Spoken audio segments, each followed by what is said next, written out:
In this lesson, we'll learn about the Paint Cluster Weights tool. Initially, the result we get from a cluster is very rigid.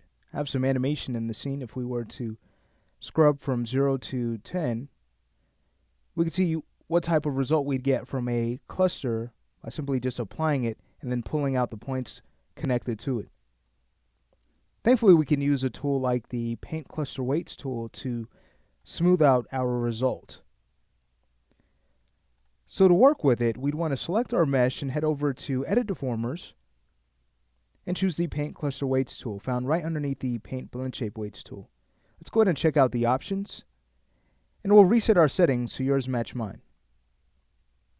Now initially the brush size is very large for this character at least, so what we could do is bring it down. Let's go ahead and select within our viewport just to activate the view. And now we can hold down the B key and use the left mouse button to drag and adjust the radius of this brush to something that's more workable. Great. Now for smoothing out a cluster's weights, what I like to do is work with the smooth brush, which we have set by default. If you were to ever block in your weights, you can use the next brush, the one to the right of it. And these are the two brushes I commonly use when weight painting. Next, underneath, we can define what deformer we'd like to paint. So here's our cluster we're going to paint to. Notice there's other deformers we can choose. Next, we have our paint operation. Replace is basically going to replace the cluster weight with whatever we define in our value field. So for instance, right now by default it's set to 1, meaning that we'll paint a full weight of 100%, meaning that the cluster will have full control. If we were to set this to, let's say, 0.2, we'd only paint 20% to that vertex. Then we can set our min and max value underneath for how much we paint.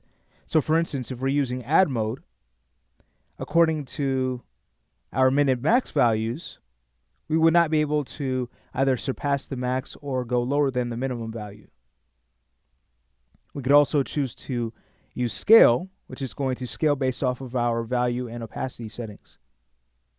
If we change the opacity, in a way it's as if we change the value, meaning that if our value is set to 1 but our opacity is set to 0.5, we'd still be painting about half the amount on that vertex. What I like to do in this case is work with smooth, because that's going to average our vertex weight. I'd also like to tell you about clamp. Clamp is really neat because whatever we set this to, again, our value will not surpass that. So for instance, let's say if we're using add and our minimum value or our low clamp value was set to 0.9 or 90%. If we were to activate that, checking on lower, let's go ahead and do that. Now what we'll do is take our value, the value field, let's go ahead and drop this to, let's say, 0.2.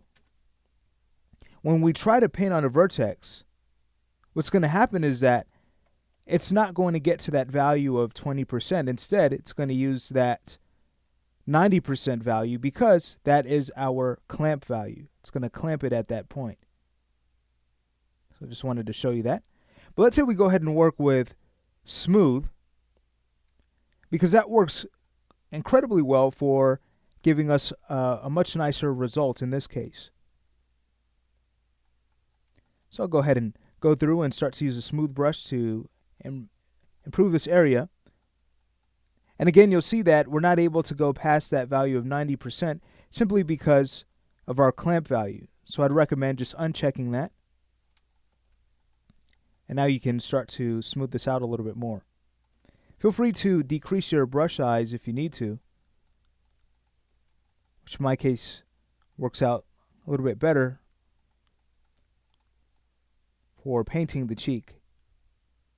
All right, great. So in no time at all, we have a rounder shape.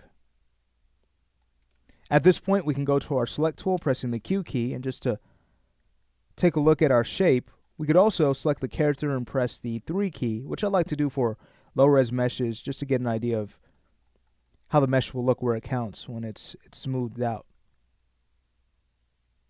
Much better. All right, so in this lesson, we learned how to refine the weights we get initially from a cluster using the Paint Cluster Weights tool.